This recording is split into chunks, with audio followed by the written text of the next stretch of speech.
요한복음 14장 6절입니다. 예수께서 이르시되 내가 곧 길이요 진리요 생명이니 나로 말미암지 않고는 아버지께로 올 자가 없느니라. 아멘. 컨퍼런스 두 번째 시간인데요. 신앙의 본질로 돌아가라 라는 말씀으로 전례를 나누려고 합니다. 우리가 신앙의 본질이 뭘까? 성경에서 신앙의 본질을 하나님을 아는 것과 하나님을 사랑하는 것, 호세아 6장 6절과 5절에서 나는 인애를 원하고 하나님 아는 것을 원한다고 하는 그 말씀처럼 신앙의 본질은 그렇습니다.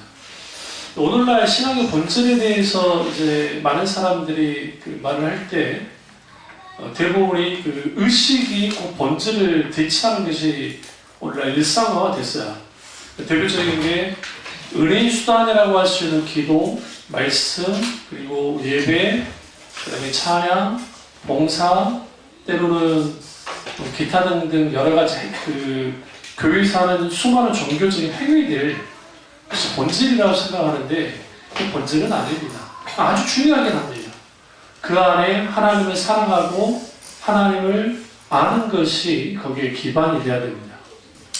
중세 스콜라 신학이 번창할 때 그때 신학자들과 수도사들의 논쟁 중에 하나가 뭐냐면 바늘 위에 천사가 몇 명이나 올라갈 수 있을까 해서 앉을 수 있을까 그걸 가지고 논쟁했다는 겁니다. 말도 안 되는 논쟁을 한 거죠. 왜 그런 일들을 그들이 했었느냐? 스콜라 신학이라는 자체가 그리스가 철학의 영향을 받아서 이제 그 좀 아주 지성적인, 근데 굳이 우리가 거기에 막 탐닉할 필요가 없는 것까지도 막 그렇게 하는 거야. 그러다 보니까 신앙의 본질로부터 벗어나니까 비본질적인 문제를 놓고 논쟁을 하는 겁니다. 오늘날 한국교회가 왜 이렇게 영적으로 이렇게 이제 침체되어지고 한국교회 여러 부분에 있어서 이제 과거에 비해서 후퇴하기 시작했느냐? 가장 근본적인 이유는 뭐냐면 신앙의 본질, 다시 말하면 하나님을 알고 사랑하는 그런 신앙의 본질로부터 벗어나서 이제는 다른 것에 그 신앙의 그 이유를 찾았기 때문입니다. 어떤 사람은 자기 행복을 위해서 신앙생활하고요. 어떤 사람은 자기 그 자아 성취를 위해서 신앙생활합니다.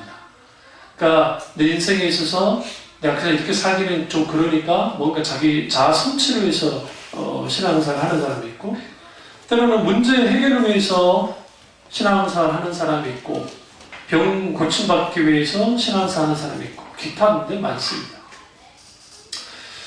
그들의 처음 예수를 믿을 때 그렇게 나오는 것은 잘못된 게 아니야. 왜냐면 처음부터 내가 하나님 영광을 위해서 나오고 있다는 사람은 단 한 명도 없으니까. 문제는 뭐냐면 1년 믿고 20년 먹고 뭐 30년 40년 동안 신앙생활을 했는데 똑같은 거야. 신앙의 이유가 이제 물어보세요. 여러분 왜 하나님 믿으십니까? 속으로 대답하십시오. 네, 속으로. 여러분 왜 하나님 믿으십니까? 첫째, 하나님이 살아계시기 때문에 믿습니다. 아주 정답입니다. 이걸 그레이시라고 하죠. 요즘 김정민이 스투피드하고 그게 나잖아요. 그래? 아주 좋은 거지. 왜 우리는 하나님을 믿습니까? 그분만이 우리의 유일한 창조자이자 구원자이기 때문에 믿습니다. 여러분 만약에 우리가 믿고 있는 하나님이 힌두이즘이나 힌두교에서 신이 1억 8천만 정도 됩니다. 신이. 1억 되는 거예요. 신이. 이건 뭐냐면 다 신이라는 소리예요. 일본은 800만의 신이 있습니다. 우리나라는 신이 없는 것 같죠? 네. 우리는 착각 속에 사는 거예요. 기독교가 들어와서 깨부셨기 때문에 없는 거고, 우리는 다 신과, 그러니까 귀신과 살았던 민족이에요. 산에는 산신령이 있고, 부뚜막에는 부뚜막신이 있고, 그 다음에 화장실 쪽에 또 화장실 귀신이 있고, 다 있었어요. 우리는 너무 전설의 고향의 영향을 받아서 처녀 귀신만, 몽달 귀신만 들어 떠는데 우리는 귀신에 둘러싸여 있는 민족이에요. 이걸 깨부신 게 기독교예요. 그러니까 우리가 왜 하나님을 믿는가? 이제 신앙의 본질의 문제를 이제 우리가 지적해야 됩니다. 그리고 그분이 유일한 창조주이자 구원자이기 때문에 믿습니다. 또 우리는 왜 하나님을 믿어야 합니까? 그분이 심판주이기 때문에요. 세상의 신들은 생사화복에 대해서 책임져 주겠다라고 이제 합니다. 그럼 왜 그러냐면 인간이 가장 두려워하고 원하는 게 뭐냐면 생사화복이에요. 살아있는 거, 죽는 거, 화를 피하는 거, 복을 받는 거. 이거는 동시함을 막론하고 모든 사람의 본성입니다. 그러니까 소위 종교라는 것이 그것을 대체해 주는 거야. 그들의 인간이 자기들의 어떤 욕구를 대신해 주는 게 종교예요. 근데 그게 문제는 뭐냐면 기독교까지 이렇게 됐다는 게 문제야. 그러니까 기독교까지 생사화복을 하나님이 주관하시는데 문제는 뭐냐면 샤머니즘처럼, 그러니까 기복주의적인 어떤 신앙을 가지고 하나님을 믿는 사람이 너무 많다는 거예요.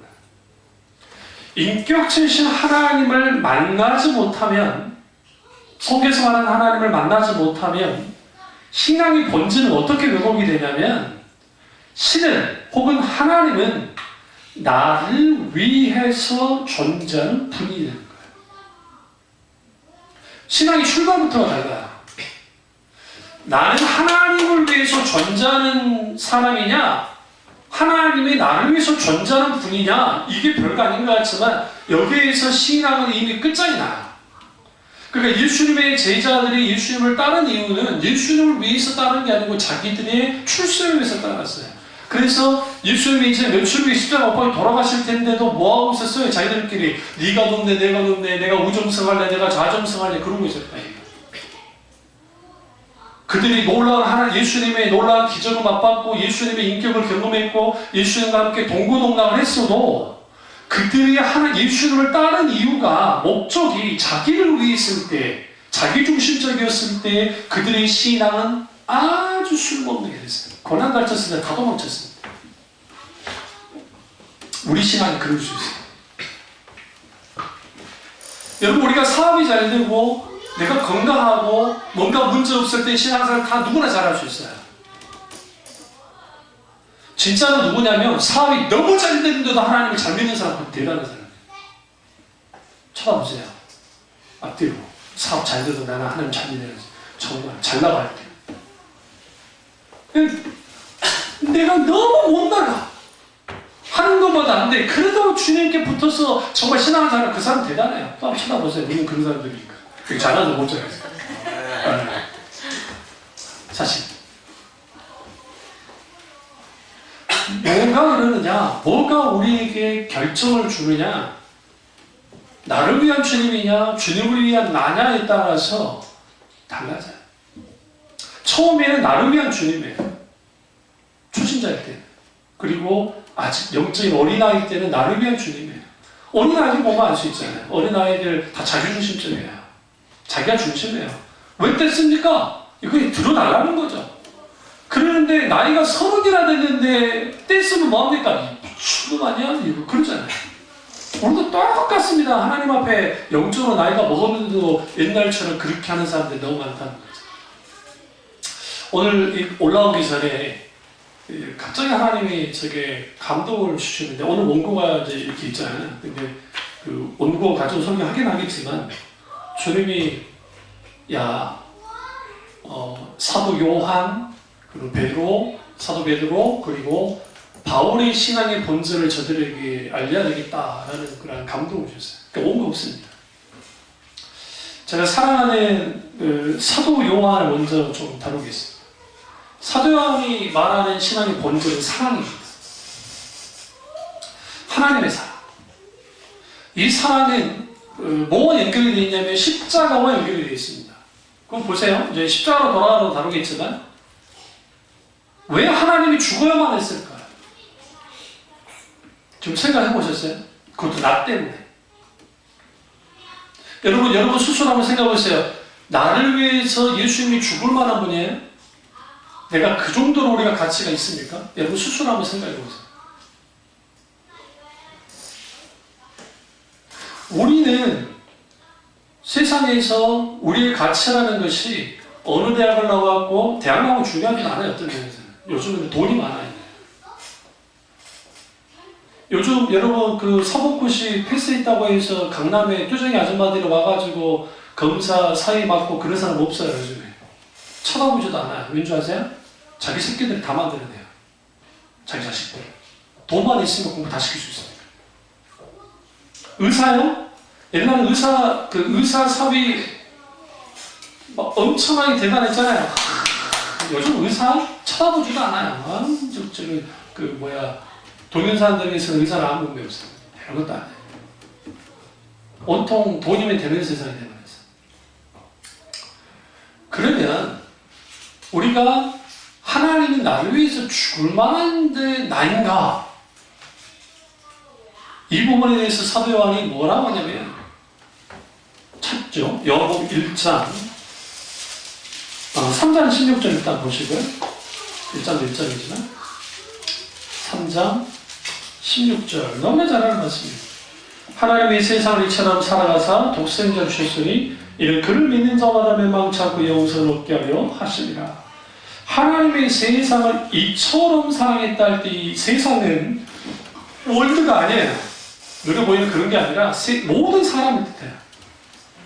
모든 사람들. 이처럼은 이렇게 사랑했다. 어떻게 사랑했어요? 십자가에서 죽을 만큼 사랑했다.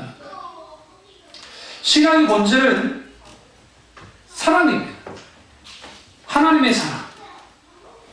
그 하나님의 사랑이 우리 가운데 부어져야 그 사랑을 가지고 내 가족을 그리고 내 주변 이웃을 사랑할 수 있어요. 그래서 사도 요한의 신앙의 바탕에는 사랑인데 그 사랑이 우리 가운데 실제화되려면 관계를 맺어야 돼요. 어떤 관계 없이 이걸 릴레이션십이라고 하는데 친밀한 어떤 교제나 이런 거 없이 사랑이 맺어질 수가 없습니다. 우리가 누군가를 사랑하려면 그 사람을 알아야 돼요. 우리가 하나님을 사랑하려면 하나님을 알아야 돼요. 알려면 하나님의 말씀을 통해서 하나님을 알아야 되고 성령의 조명 가운데 사실적이고 실제적인 하나님을 경험하여 알아야 돼요. 그래야 우리가 하나님을 사랑할 수 있습니다. 다시 말하면 하나님의 사랑이 신앙의 본질인데 그 신앙의 본질이 우리 가운데 있으려면 하나님과의 관계를 가져야 된다는 거예요. 그것을 사도 바울이 말하고 있습니다. 그러신 하나님이에요. 그런데 그 하나님이 나를 위해서 죽을만 했는가? 죽을만 했다는 거예요. 왜요? 창세기로 가보시죠. 다 같이 찾으시죠. 창세기 1장 27절 하나님이 자기 형상 곧 하나님의 형상대로 사람을 창조하시되 남자와 여자를 창조하시고 여기서 자기 형상 영어로는 image of God 하나님의 이미지 여기서 형상이라는 것은 어떤 의미를 갖고 있냐면 고대 이스라엘에서 형상은 왕이라는 뜻이에요. 하나님만이 멜렉 히브리어로 멜렉 왕 중에 왕이시기 때문에 하나님의 형상으로 창조됐다는 것은 하나님으로부터 우리가 왕적인 존재로 창조됐다는 의미가 있고 첫 번째. 두 번째는 하나님의 형상으로 창조됐다는 것은 하나님의 성품을 가지고 있다는 거예요. 그 성품을 영향을 받는 거예요. 그게 우리 가운데 있어요. 그 외에도 뭐 하나님의 형상의 의미 속에는 다양한 의미가 있지만 그러면 하나님이 인간을 창조했을 때 하나님의 왕적인 존재로 우리 하나님의 형상을 닮아 하나님의 성품과 하나님의 인격이 그대로 집어넣어져 있기 때문에 한 사람 한 사람, 즉 한 70억 되는데요. 70억 인구 중에 한 사람 한 사람이 하나님의 형상을 창조됐어요. 다시 말하면 비루하게 사는 사람이라 했잖아요. 사람들은 아주 비루하고 그런 사람들 무시하잖아요. 무식쟁이들. 그러나 하나님은 그들을 똑같이 하나의 뭐로? 하나님의 형상을 담은 사람으로 주님이 인정하세요. 그리고 기꺼이 우리를 위해서 십자가에 죽으셨어요. 그러면 이 사랑은 어떤 사랑입니까? 무조건적인 사랑입니다. 조건입니다. 그러니까 하나님의 그 사랑은 역설적이게 이해할 수 없는 사랑이에요. 왜 이해할 수 없는 사랑이냐? 각 인간을 하나님이 사랑할 만한 존재가 아니라는 거예요. 솔직히. 그런데 하나님이 사랑하셨다는 겁니다. 그래서 사도 바울의 신앙의 본질을 뭐라고 말하느냐? 우리는 끝까지 지는 사랑이다. 예수 그리스도의 그분의 사랑, 그리고 이웃을 향한 사랑. 그 사랑만이 결국은 우리의 신앙이 지탱되어지고 아드 폰테스, 원천으로, 근본으로 돌아가게 됩니다.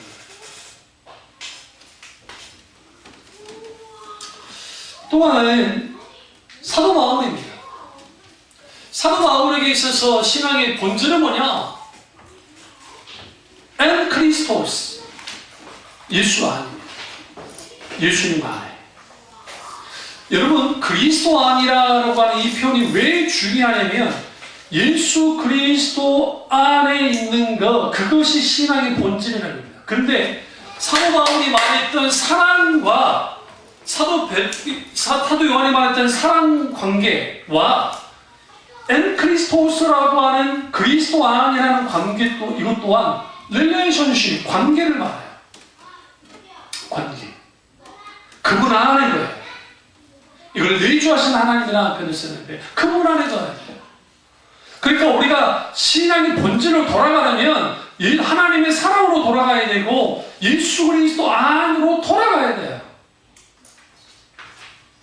그럼 예수님 안에 있다는 것은 무슨 말이냐? 첫째는 예수님의 지배를 받는다는 뜻이고, 두 번째는 예수 그리스도가 뭐예요? 그들의 주인이시라는 뜻이에요. 그분 안에 가는 거예요. 그분이 나의 주인 되시고 그분이 나의 통치 되실 뿐만 아니라 내가 그분 안에서 뭐 하는 거예요? 보호받는 거예요. 그런 관계가 엔 크리스토스. 그래서 사도 바울의 서신서를 보시면 예수 안에 예수 그리스도 안에 그리스도 예수 안에 너희가 어떻게 해라? 참 믿음을 가지고 그 신앙을 가지고 살아가라고 계속 강조해요. 아주 중요합니다. 베드로 볼까요? 베드로 후서 전서를 가보세요.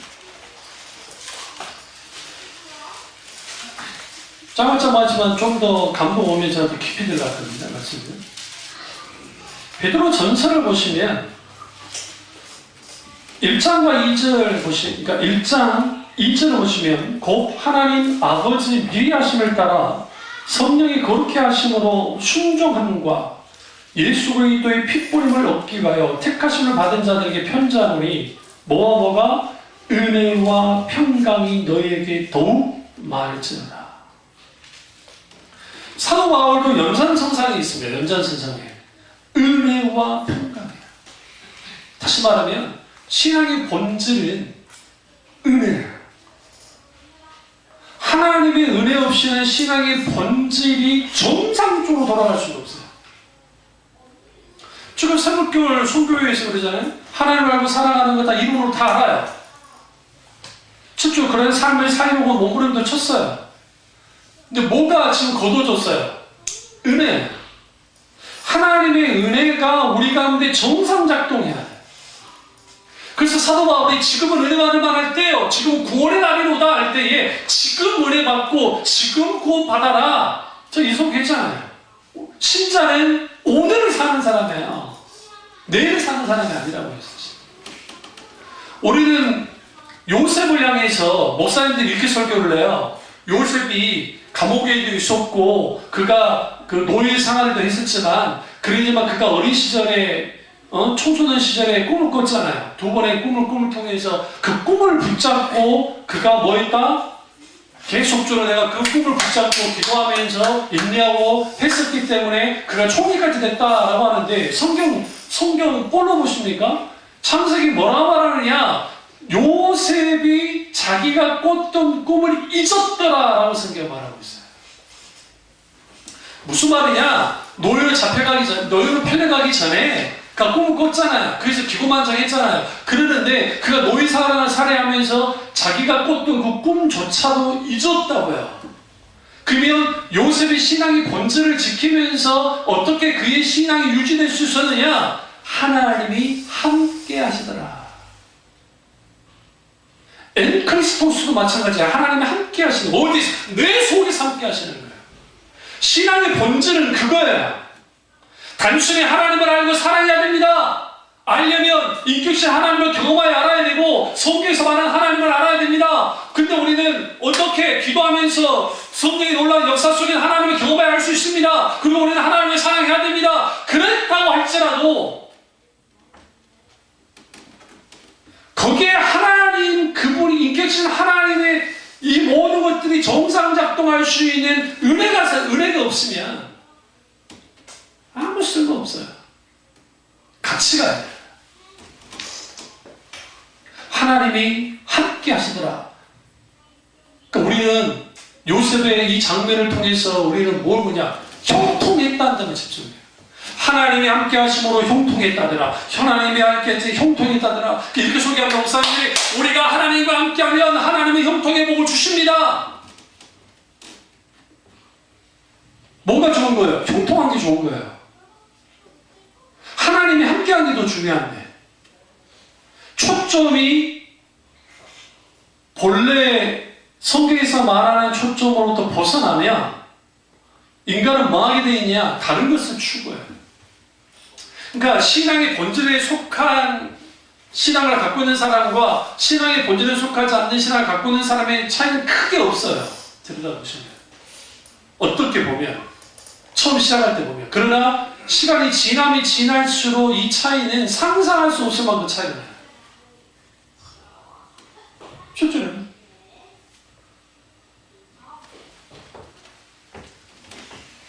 그러면 우리가 신앙의 본질로 돌아가야 되는데 왜 베드로가 은혜와 평강에 대해서 계속 말했을까요? 사도 베드로는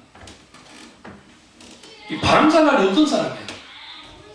성격 자체가 아주 다혈질적이라 이렇게 하고 저렇게 했던 그런 거, 그러니까 이게 좀 통제가 안 되는 사람이에요.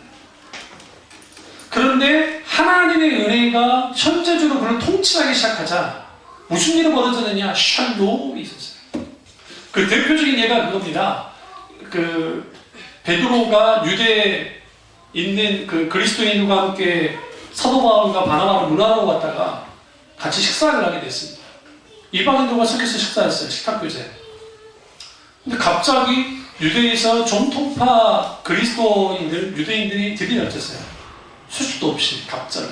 그러니까 화들짝 놀라서 사도 베드로는 어떻게 하느냐? 이방인들과 식사 안 한 것처럼 한쪽으로 다 일어서서 피해버렸단 말이에요. 그러니까 그걸 봤던 바나바까지 똑같이 그렇게 행동했어요. 그러니까 사도 바울이 한참 후배예요. 직계 사도도 아니고. 그런데 그걸 놓고 대놓고 개발을 향해서 뭐 하느냐? 천막을 합니다. 의롭게 되어진 것이 믿음으로 말미암은 것이냐? 행함으로 이렇게 되어진 것이냐? 하면서 불같이 말합니다. 여러분, 과거에 베드로 같았으면 맞짱 떴습니다. 뭐 뭔지 아시죠? 이게 어리더린 게 이것이 건방지게 내가 수제자야. 예수님의 수제자인데 여기서 건방지게로 그럴 수 있어요. 성경은 놀랍게 이렇게 말합니다. 침묵했다. 저를 보세요. 집중하셔야 돼요. 설교를 할 때. 그런데 우리가 그렇게 싸울 수도 있었고 막 할 수도 있었는데 알아요. 베드로 서신서를 보시면 사도 바울을 인정합니다. 여러분한테 인정하고 싶겠어요? 나한테 모욕을 줬는데 그것도 공식적으로 개인적으로 와가지고 한 것도 아니고 공식적으로, 그것도 초대교회 대표인데 왜 가능했을까요? 그게 은혜가 있었어요. 그러니까 우리가 하나님의 은혜가 유지되지 않으면 우리가 신앙의 본질에 속했다가 아무리 이론을 알고 뭐를 해도 아무 의미 없어요. 아는 것과 살아가는 것은 별개의 문제예요. 사실 이 뭐가 문제인 줄 아세요? 신앙의 본질에 대한 설교를 많이 듣고 잘하는 사람이 문제예요. 왜냐하면 이런 사람들은 다른 교회나 다른 설교를 들으면 분별을 할 수 있어요. 아, 이 설교 문제 있구나. 정작 그들의 삶 속에서 신앙의 본질에 속한 그러한 놀라운 삶을 살아가 보면 이게 아주 쉽기도 하지만 아주 어렵기도 하는 거예요. 아주 쉽습니다. 어떤 면에서. 그러니까 우리가 신앙의 본질에 속한 삶을 사는 게 힘든 사람들은 그만큼 멀리 떨어져 나가야 됩니다. 그러면 신앙의 본질이 살아야 되는데 왜 신앙의 본질이 살아야 됩니까? 본래의 것을 되찾고 회복하기 위해서 신앙의 본질이 회복돼야 돼요. 그럼 성경에서 말하는 신앙의 본질은 뭡니까? 첫째로 신앙의 본질은 하나입니다. 오직 예수 그리스도 그분 한 분입니다. 예수님보다 더 강조되는 것은 모든 것이 잘못된 거예요. 사실은. 그러니까 과거에 요즘 그런 거 별로 없죠. 목사님 박사학위 받잖아요. 그 박사학위 감사 예배를 들어요. 그러면 거기 축사하는 사람 다 박사학위 받았죠. 근데 그게 박사학위가 무슨 박사학위야? 명예박사학위야. 우리나라는 명예박사학위를 아주 쉽게 생각하는데 외국인은 그 명예박사학위 함부로 주지 않습니다. 정말 귀한 거예요. 그런데 예를 들어 무슨 박사학위, 예를 들어 어떤 취임식 예배, 그러면 온통 사람들 단체 예배 타이틀만 붙여놓고 누구를 자랑해요? 오직 예수 그리스도만을 자랑해야 되는데 사람이 자랑하는 자리가 되어버린단 말이에요. 차라리 그런 예배는 안 드리는 게 좋아요. 그냥 감사함을 드리고 끝나는 게 좋아요. 솔직히. 여러분 사업장에 만약 사업장을 열었을 때 목사님이 신방 가서 이제 사업자 예배를 드리잖아요. 개업 예배 드리잖아요. 그럼 그 기업 예배 드릴 때 온통 뭐에 집중합니까? 주여 이제 장사도 잘 되게 해주시고 주님 사업에 지혜를 주셔서 주님 어떻게 해주십시오. 그쪽으로 다 갈 겁니다. 물론 그 성격은 그런 게 그럴 수 있어요. 문제는 뭐가 있냐면 내 사업의 처음을 이렇게 열어요. 하나님 앞에. 무엇을 위한, 누구를 위한 사업인가? 많은 사람들이 주님의 기업이라고 딱 써요. 주일을 쉽니다. 그리고 하면 저도 예전에 당구장 가서 예배 인도한 적도 있었어요. 저 한잔 얘기죠. 제 생각은. 꼭 내가 돼야 되는데 담임 목사님 계시는데 그래서 이 목사님께 하시니까 이분이 목사님과 사이가 안 좋아져가지고 나를 이용하는 거예요. 그래서 아닙니다. 그래서 목사님한테 말하라고 하니까 내가 목사님께 말하면 우리 다 나가버리겠다 하니까 어쩔 수 없이 보는 눈을 피해서 당구장 갔어요. 그리고 심지어는 당구장 예배 드리면서 그 이름까지 지어달라는 환자가 이러죠.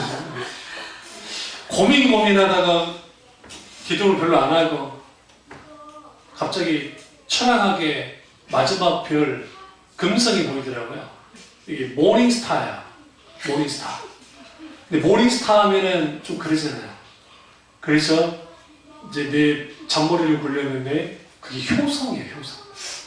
효성이 모닝스타, 골드스타, 금성. 응? 그래 효성하자. 효성하십시오. 뜻만 좋게 현장을 해가지고 풀이하고 좀 했어. 밥 한 끼 사주시더라고요.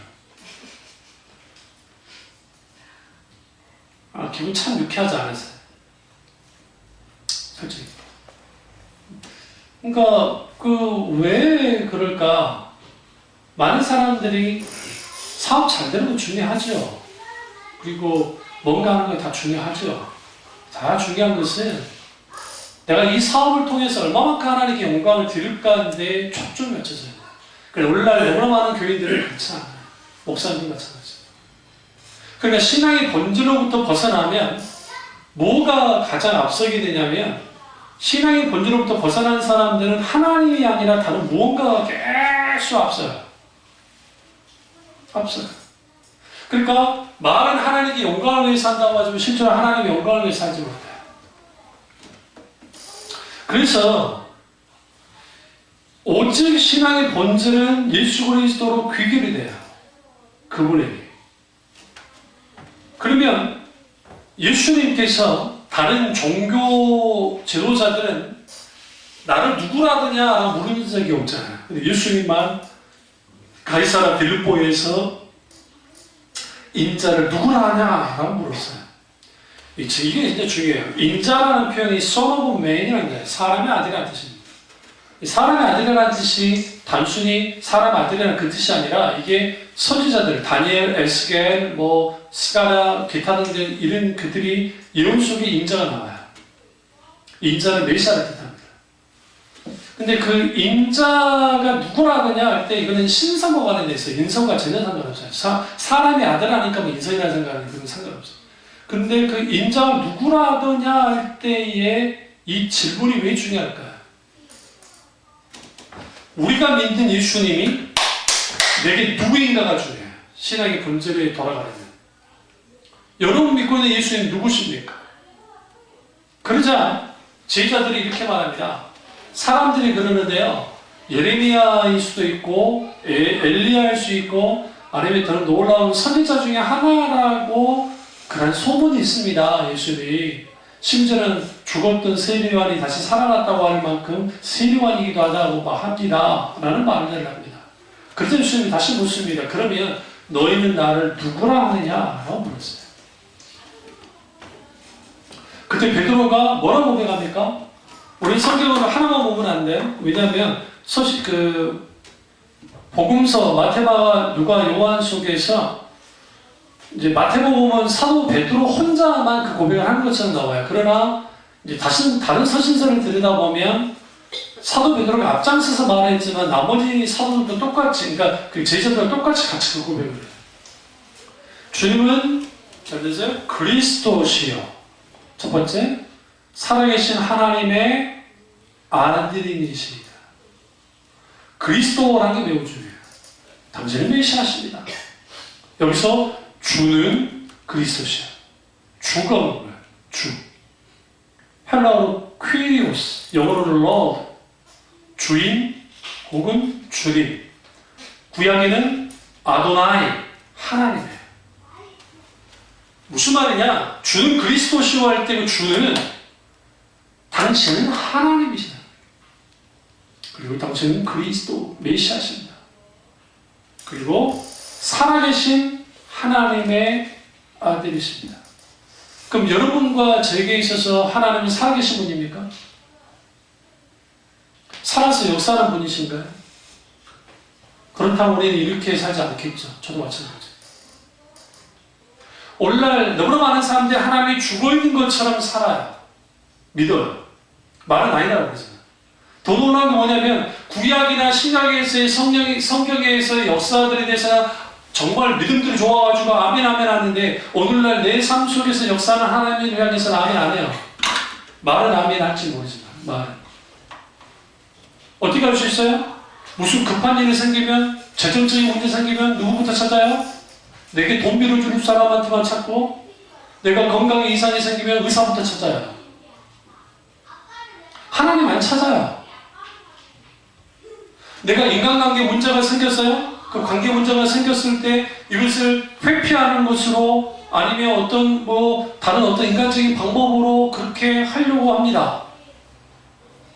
거기에 하나님의 그분의 의중과 뜻을 묻고 그렇게 반응하지 않아요. 그러다 보니까 무슨 일이 벌어지느냐? 그 수많은 인간관계가 더 얽혀지고 이게 더 관계가 깨지고 무너지는 가장 근본적 원인이 뭐냐면 하나님의 의중과 뜻을 먼저 묻기보다는 자기 생각과 자기 계획과 자기 방법을 가지고 모든 걸 다 해버려요.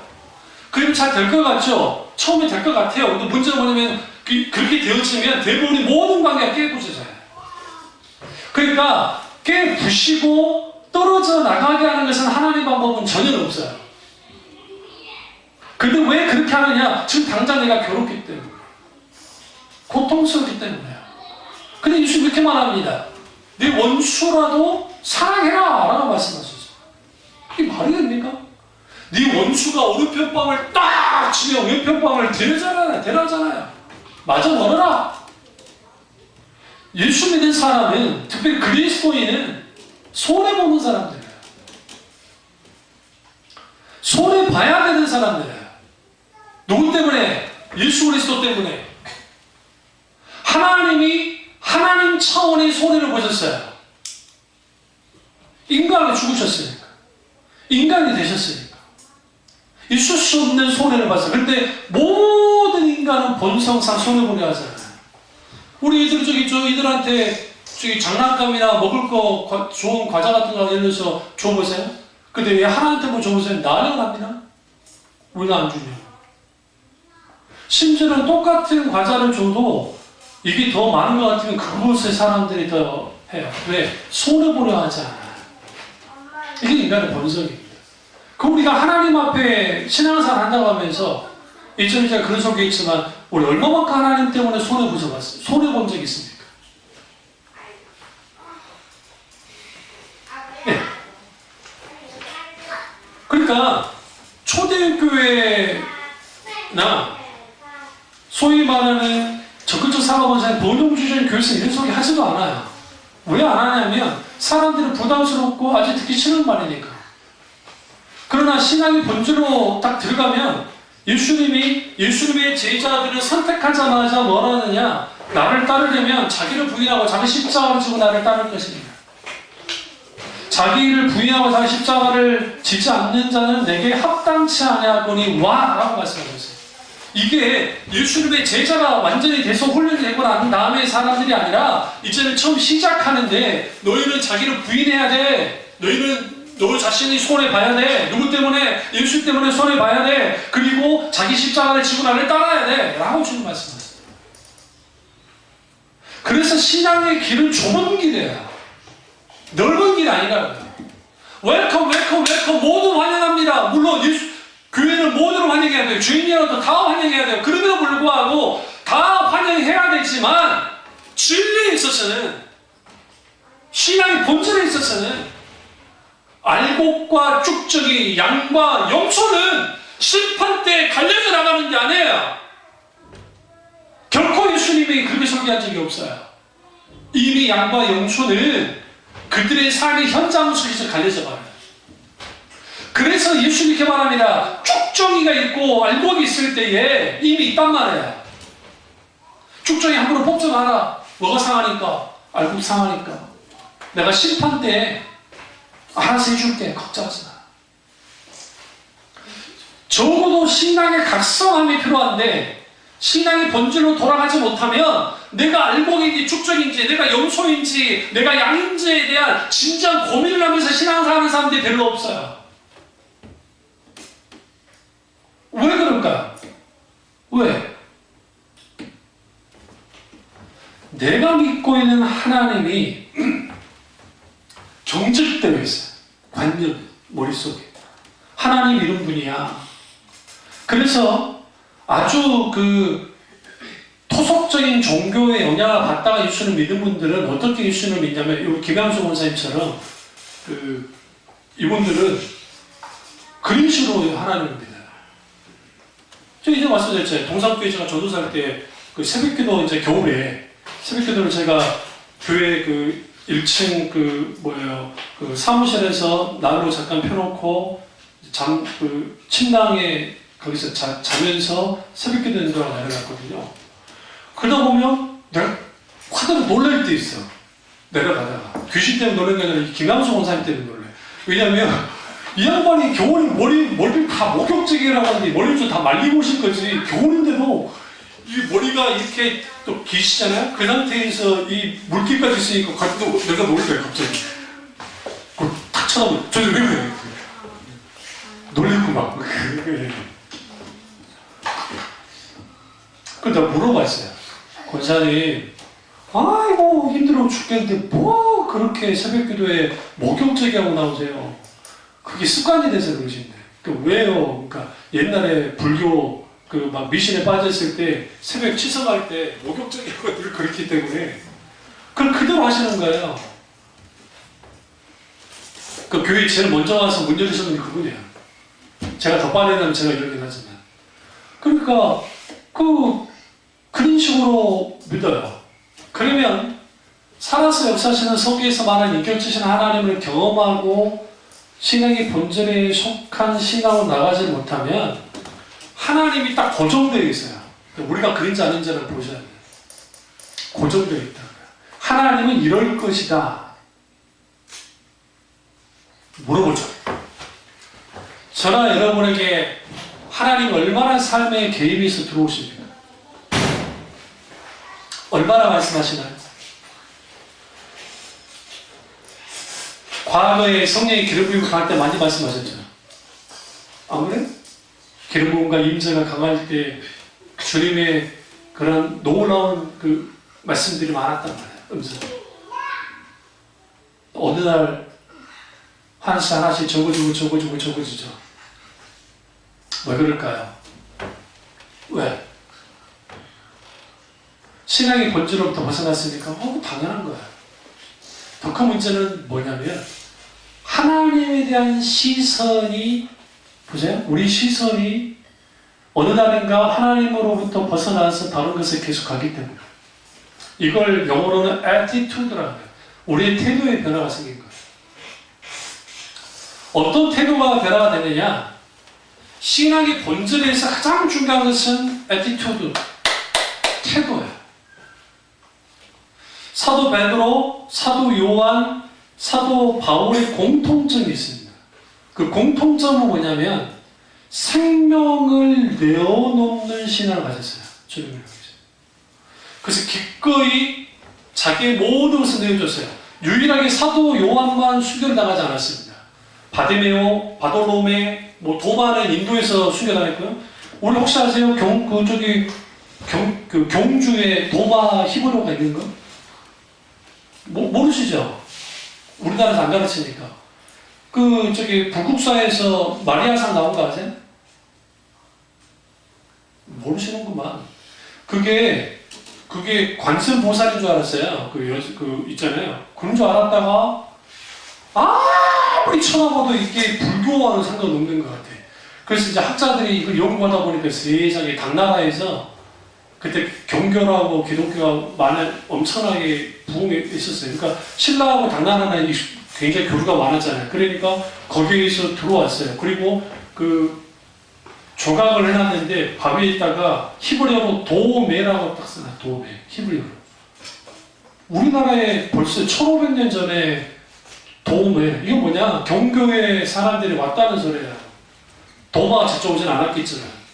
그게 어떻게 생겼느냐? 도마가 인도에서 복음을 전했고 인도에서 복음 전하는 것들이 이후에 당나라 쪽에 영향을 주고 네스토리오파가 오면서 그렇게 됐어요. 어쨌든. 그런데 불교나 그 당시 소위 기독교나 다를 게 없었어요. 그러니까 정통 기독교라고 생각하면 큰 오산이에요. 혼합돼요. 우리의 신앙이 마찬가지예요. 우리의 신앙이 내가 믿고 있는 하나님이 어떤 하나님이냐? 다시 질문으로 돌아가세요. 여러분이나 저나 우리는 예수님을 누구라 합니까? 예수님. 세상 사람들은 성인 중에 하나라고 그러죠. 성인 중에 하나.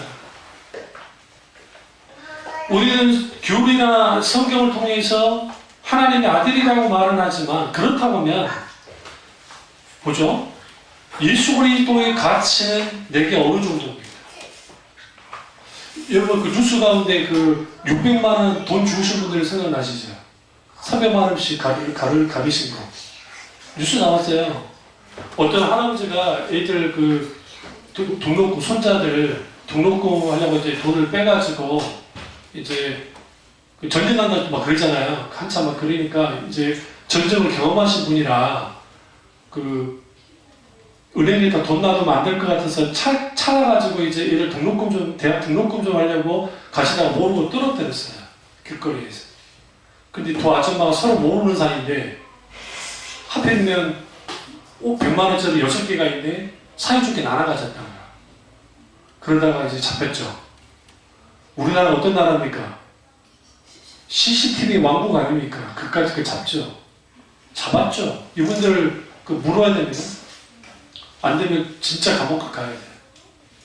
여러분 절대로 엄청난 거 막 주었다고 가지시면 안 돼요. 아시죠? 절대로 안 됩니다. 근데 무슨 말씀 드려고 하냐면 우리가 하나님을 믿어요.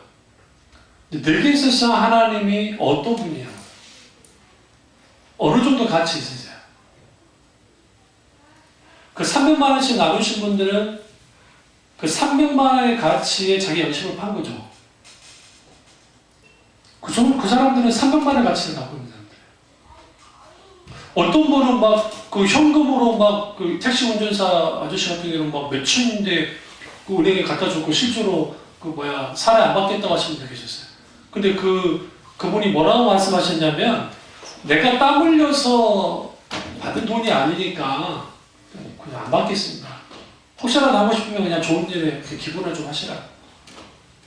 그럼 그분의 가치는 뭐예요? 돈으로 환산할 수 없는 가치죠. 마찬가지입니다. 우리의 신앙에 있어서 내가 예수 그리스도를 믿는데 내게 있어서 예수님이 어느 정도의 가치가 있는 분이냐. 내 생애를 바칠 만한 분이냐? 내 생명을 바칠 만한 분이냐? 제가 교황 예전에 말씀드렸잖아요. 시리아 난민들 중에 두 부부가 이제 유럽으로 도망가다가 그 극단적 무슬림 군부들이 잡혔어요. 근데 하필이면 아내분이 카톨릭 신자인데 여기 십자가 목걸이를 갖고 있었다고요. 그러니까 이제 총을 딱 대면서 야, 그 목걸이 벗어. 그러니까 이 여자가 뭐라니까 안 벗겠다 했어. 야, 너 예수 부인해. 안 부인했어. 그러니까 이 군벌이 어떻게 했냐? 머리카락을 잡고 이제 구타한 다음에 보는 앞에서 머리에 총을 쏴 죽여버렸어. 그 자리에서. 그러니까 여러분, 반대로 생각하세요. 김정은이 이 또라이 놈이 무장공비를 이쪽으로 보내가지고 우리 기들이 다친 거예요. 아, 총을 대네? 야, 너 예수 안 믿겠다. 이거 살려줄게. 뭐 어떻게 하시냐? 우리 쉽게 대답 못하네요. 저도 마찬가지. 나는 죽을 수 있을 것 같은데 우리 애들을 향해서 총을 대면 어떡할 거야? 생각해보세요. 애들을 향해서. 나는 죽어도 괜찮은데. 그래, 니네들 죽고 나도 죽자 그럴 것 같아요? 빌겠죠. 살려달라고. 미국의 총기 사건이 났을 때 엄청난 총기 사건이 났어요. 났을 때 두 명의 또라이 녀석들이 이제 도서관으로 돌아다니면서 다 쏴 죽였어요. 근데 이제 어떤 소녀 하나가 티네이저죠. 10대 16살인가 그 정도 되는데 얘가 어릴 때부터 좀 집안이 부유하게 자라가지고 마약 깽단이나 그런 데 막 놀러 다녔대는데 예수님을 만나가지고 완전히 본옥에 중생이 처음한 애가. 그래서 이제 구원받았죠. 그걸 다 청산했어요. 하필이면 총격사건 하면서 하나는 이제 총을 쏴고 이제 죽여 나갔어요. 근데 얘한테 머리에 총을 딱 대면서 도서관에서 숨어 있는데 너 보니까 너 교회 다니는 거 알아? 이제 아니. 너 예수님을 부인해. 너 예수 안 믿겠다 하면 살려줄게. 그러니까 그 애가 뭐라 하냐면 예수 그리스도 그분이 나의 모든 것이기 때문에 난 부인할 수 없어. 쭉 쏴버렸어. 그 자리에 죽었어요. 그럼 그게 어떻게 알 수 있었느냐? 그 현장에 같이 몰래 숨어 있었던 몇 명이 있었어요. 수중에. 다행히 이놈들이 못 찾았는데 그 애들이 그걸 보고 충격을 받았어요. 그게 그러니까 죽는 장면에 충격도 받았지만 더 충격받은 것은 도대체 예수가 누구길래 그에게서 예수님이 누구길래 생명까지 걸어버리느냐. 그 충격 사건 나서 미국이 슬픔에 빠졌는데 무슨 일이 벌어졌느냐. 그 학교에 부흥이 일어나기 시작했어요. 그 지역 사회가 예수께 돌아오기 시작했어요. 그러니까 무슨 말이냐. 신앙의 본질에 속한 참 신앙을 가지고 나가기 시작하자 거기에 무슨 일이 벌어졌어요? 놀라우신 하나님의 역사 나타나듯이 예수 그리스도가 내게 어떤 가치를 갖고 있는가. 우리가 하나님 앞에 예배 드릴 때도 우리의 예배가 가벼워서는 안 되는 이유가 뭐냐면 내가 예배 드리는 태도가 하나님을 향한 그 태도를 그대로 갖고 나가기 때문에 그러니까 대형교회나 큰 교회나 아니면 작업실에 있는 건 어쩔 수 없다 할지라도 대부분의 교회들이 뭐냐면 예배를 아주 가볍게 예배를 드려요. 앞자리는 대부분 은혜 받으려고 쓰는 분들이니까 괜찮은데 뒷자리로 갈수록 아주 어수선해요. 교회사가 좀 큰 교회일수록. 그럼 왜 그들이 그런 예배를 쉽게 드리느냐? 가장 근본적 이유가 뭐냐면 그들에게 있어서의 예수 그리스도 그분이 가치가 무게감이 현저하게 떨어지기 때문에 한번 추천해 드릴게요. 한번 명동성당에 한번 놀러 가셔가지고 명동성당에서 미사하는 걸 한번 참여 한번 해보세요. 그 미사가 여러 번 있는데 거기에 뭐 예배를 직접 보라는 게 아니라 그들의 태도를 보세요. 그러니까 관광객 빼놓고 불교 그 조계사 있잖아요. 조계사 그 종로 있지 않습니까? 그 조계사에서 그 스님이 법회 하실 때 그러면 그 대웅전에 이제 들어가잖아요. 대웅전 들어가지고 그 예배 그대로 말하는 이제 제자 하겠죠. 할 때 그대로 모습 보셨어요? 흐트러짐이 없어요. 왜 우리 흐트러질까요?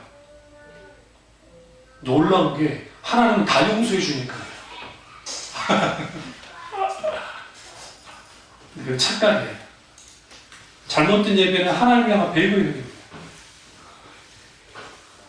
잘못된 예배의 행동은 하나님을 향한 배교의 행위입니다. 이게 제 말이 아니에요. 김남준 목사님이 늘 말하는 말이에요. 중심 없는 예배, 하나님을 향한 온전한 예배가 되지 않을 때 그 배교 행위가 다름없다. 그리고 오늘날 한국교회가 그 부분에 대해서 전혀 인식조차도 못한다. 왜? 그들이 믿는 하나님은 영광받아야 되는 하나님이 아니니까. 내가 좋으면 되니까. 오늘 제 목사님 설교가 막 즐겁고 기쁘고 뭔가 귀에 수속 들어오고 재밌고 하면은 막 집중해가지고 막 예배를 막 드리는데 해요. 근데 그게 아니면 무슨 일이 벌어져요? 흐트러진 마음속에서 다른 생각을 하나, 뭘 하나 그러면서 정작 내 예배를 받으신 하나님 집중하잖아요. 아벨의 예배와 가인의 예배를 볼 때 가인의 예배와 아벨의 예배를 창세기에서 뭐라고 표현하느냐? 아벨과 아벨의 제물을 받으셨다라는 게 있어요. 예배에서의 핵심은 내가 하나님께 드려져서 하나님이 나를 받으시는 거예요. 그러니까 하나님의 관심은 우리가 가져오는 헌금에도 있겠죠. 그러나 더 중요한 것은 그보다 더 중요한 게 뭐냐면 우리 그 사람 자체예요.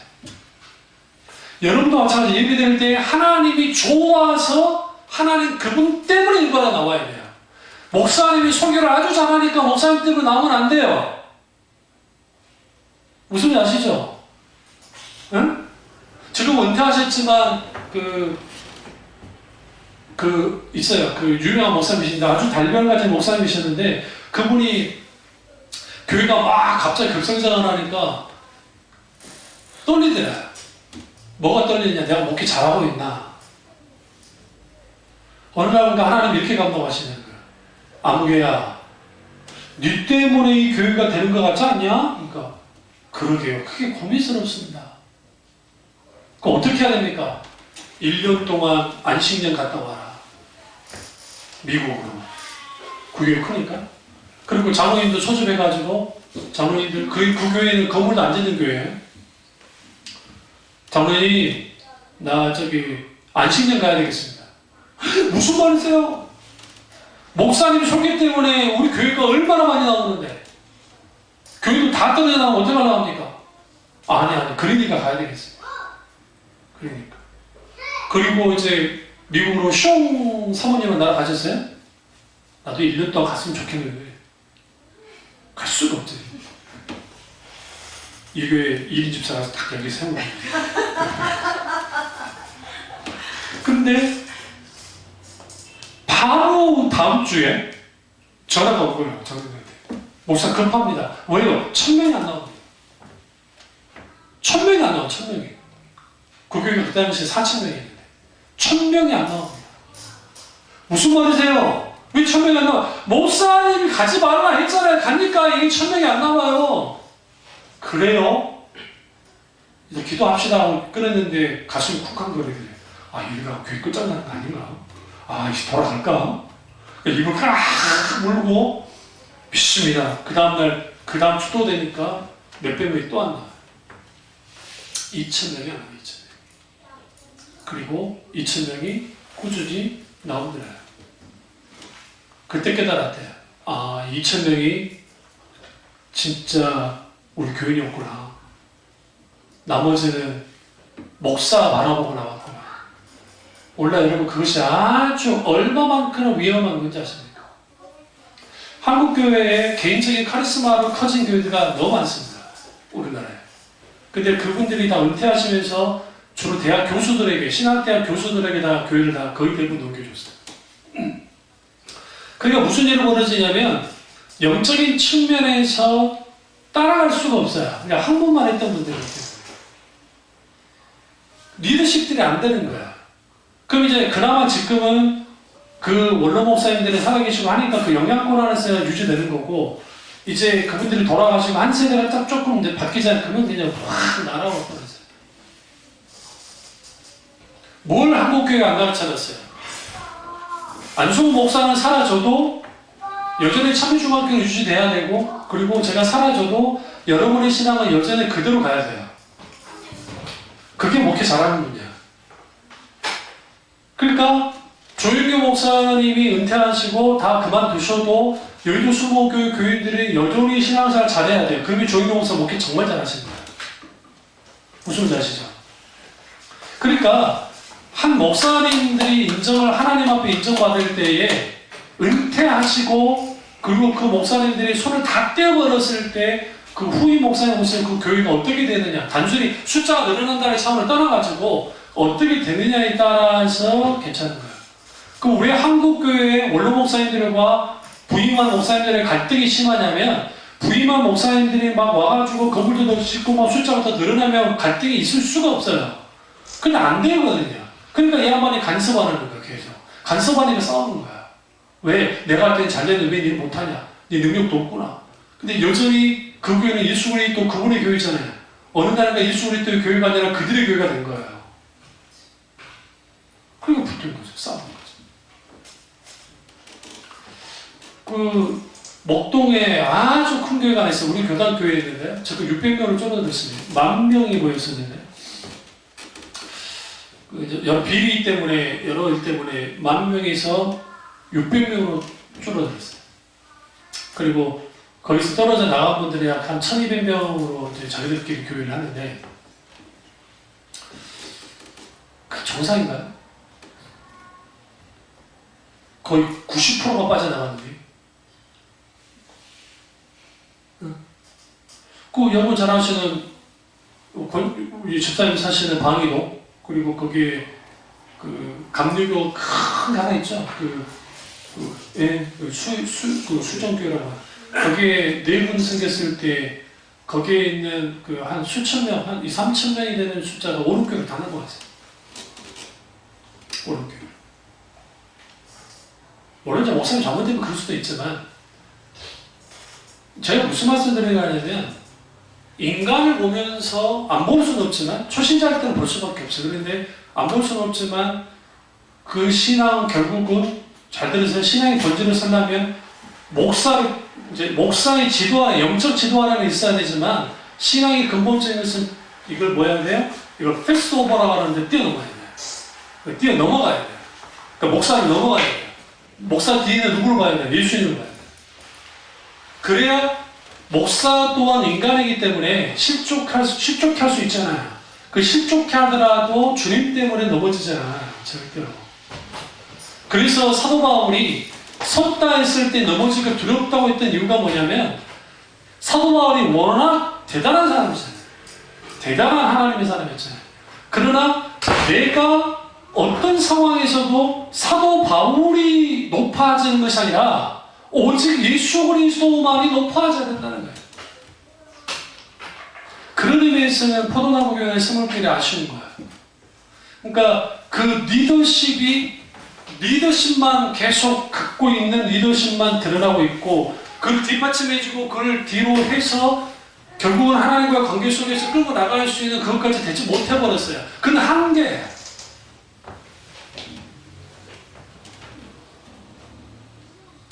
네.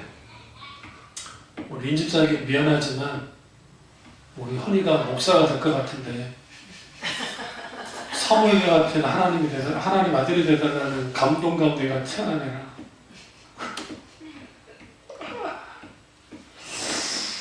내가 효자로 만들어줄게. 근데 우리가 하나님 앞에 우리 그 신앙이 전수되어야 됩니다. 그러니까 우리 아들도 마찬가지고 딸도 그렇지만 우리의 신앙이 그대로 전수되어 있어요. 그러니까 왜 그러냐면 그게 전수되지 않으면 안수호 목사만의 특별한 신앙관을 갖고 있어서 그게 아니고 성경에서 하는 신앙관이기 때문에, 그래서 동서양 막론하고 신앙이 번전에 속한, 그리고 수백 년 전에 심지어는 1000년 전에 한 7, 800년 전에 있었던 아우구스티누스라든지 안셀름이라든지 제롬이라든지 예레미야스라든지 그런 분들의 신앙관이 저와 연결되어 있어요. 그분들의 영향을 받기도 있지만 제가 그분들 누군지도 몰랐을 때, 그러니까 책도 읽어본 적도 없는데 성경의 조명 가운데 말씀을 읽고 하다가 제가 너무너무 사랑하는 사도 요한, 굳이 말하면 저는 사도 요한의 제자라고 할 수 있을 만큼 사도 요한의 제자예요. 제 신앙이 사명과 소명과 구원과 이 모든 것을 요한복음을 통해서 이루어졌기 때문에. 근데 동시에 사도 바울과 그런 이제 있는데 그 신앙관이 요한의 제자가 폴리갑입니다.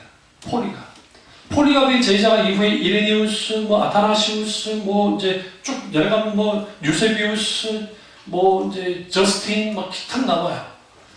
그런 사람들의 신앙이 계속 좀 내려오고, 저기 영향을 줬던 이제 마틴 루터, 조나단 에드워드, 존 오웬, 에이든 토저, 사상으로는 자크 앨런, 캐고르, 또 그 외에도 C.S. 루이스, 그리고 기타 등등 그런 영향이 있어요. 그러니까 제가 제 서재에 있는 책을 여기다 못 갖다 놓은 이유가 뭐냐면, 제 있는 그 책을 가져다 놔도 여러분이 읽어도 쉽게 읽을 수 없어요. 책 자체가. 일단 안 갖다 놓은 것 뿐이에요. 마틴 부버도 제 사상의 책인데, 여러분 마틴 부버 책 이렇게 짧아요. 아주 짧아요. 얇아요. 여러분이 그 책을 제가 들여서 이렇게 할 수 있어요. 한 장을 읽을 수 있냐 없냐. 한 장. 몇 장이요? 한 장. 한 장을 못 읽어요. 왜냐하면 철저하게 하나님과의 관계, 나와 너의 관계 속에서 하나님을 사물로서의 하나님으로 볼 것인가, 인격적인 하나님으로 관계를 가질 것인가에 초점이 맞춰 있어요. 그 신앙의 본질은 그거예요. 하나님이 크고 광대하시고 능력이 있고 전지전능해요. 근데 그게 우리의 관념 속에, 머릿속에만 있고 그냥 고정되어 있는 분이면 그걸 하나님의 사물로 보는 거예요. 그러니까 하나님 내게 복 주십시오. 하나님 내게 시험 잘 보게 해주십시오. 내게 성공하게 해주십시오. 기도 많이 해요. 그리고 당신은 나를 도와주기만 하면 돼요. 근데 이 관계가 뭐냐면 일방적인 관계. 내가 계속 원하는. 그건 신이니까 해줄 거라 생각해. 근데 거저 안 해줄 것 같으니까 기도도 열심히 많이 하고, 기도량도 많이 하고, 헌금도 많이 해가지고, 신을 좀 기쁘게 해가지고, 신이라고 하는 하나님이 내게 도와주기로만 하는 그런 식으로 기도를 한단 말이에요. 그래서 소위 말하는 40일 무슨 금식 기도, 무슨 기도, 무슨 기도. 그게 뭐냐? 우리 민족이 갖고 있는 고유적인 신앙의 속성이, 그러니까 신앙관이 그대로 들어와서 나오는 거예요. 도교적인, 불교적인. 여러분, 우리는 40일 새벽 기도하죠? 40일 기도하죠? 여러분, 저희 해보세요. 천일도량 보셨어요? 천일도량. 천일 동안 탑을 돌면서 기도해요. 우리하고는 잽이 안 돼. 우리는 40일로 통치지만 거기는 천일이에요. 근데 우리 하나님은 그런 하나님이 아니라는 거죠. 그 하나님이 마땅히 우리에게 뭐 한다고요? 찾아오셨어요. 관계가 돼요. 말씀하세요. 그럼 왜 하나님이 없는 것 같이 느껴지고 막연하게 느껴지고 왜 그러느냐? 그 이유 딱 한 가지예요. 아직 우리의 눈이 live on the eyes, 눈이 열리지 않았어요. 영적인 눈이. 그럼 이제 결론하겠습니다. 다시 질문하죠. 내게 있어서 하나님은 어떤 가치가 있는 분입니까? 우리에게 있어서. 창세기부터 계시록까지를 쭉 보시면 하나님의 사람들의 공통적인 특징은 하나님 없으면 살 수 없었어요. 전법을 그려야 됩니다. 하나님 없으면 살 수 없어요. 다 버려도 된다잖아요. 다윗이 뭐라고 고백합니까? 하나님, 나 왕자에서 쫓겨나도 괜찮아요. 나 가라지도 괜찮아요. 심지어 이렇게 말하면 나 병들어도 괜찮아요. 근데 이거 하나만은 절대 하지 말아주세요. 주여 나를 결코 버리지 말아주세요. 나를 떠나지 말아주세요. 그게 시편이에요. 다윗의 위대함은 뭐 영토를 많이 넓혔고 뭐 성전 건축할 수 있는 재물을 많이 쌓아 그게 위대하지 않아요. 다윗의 위대함은 only 내가 온전히 한 가지를 내가 원하는데 내가 주의 전에서 주의 아름다움을 뭐 하는 거예요? 보는 거예요. 사모하는 거예요. 내가 한 가지 원하는 게 그거 하나인 거야. 그러면 우리 삶에 있어서 여러 가지 일상의 삶 속에 이루어지는 것들은 어떻게 이루어지느냐? 하나님이 거기에서 간섭하지 역사하신다는 거죠. 신앙의 본질로 돌아가는 것. 그것은 단순히 내가 신앙의 본질로 돌아가야지 그런다고 해서 돌아가자는 것은 아니고 우리 좀 진지하게 고민하셔야 돼요. 인자를 누구나 아느냐? 내가 예수님을 누구라고 생각하는지, 그리고 예수님에게 있어서 어떤 가치가 있는 분인지 한번 여러분이 설교 들으시고 되게 돌아가시더라도 한번 묵상 한번 하시면서 우리 신앙을 돌아보시기를 주님으로 축원합니다. 네. 기도하겠습니다. 기도하실 때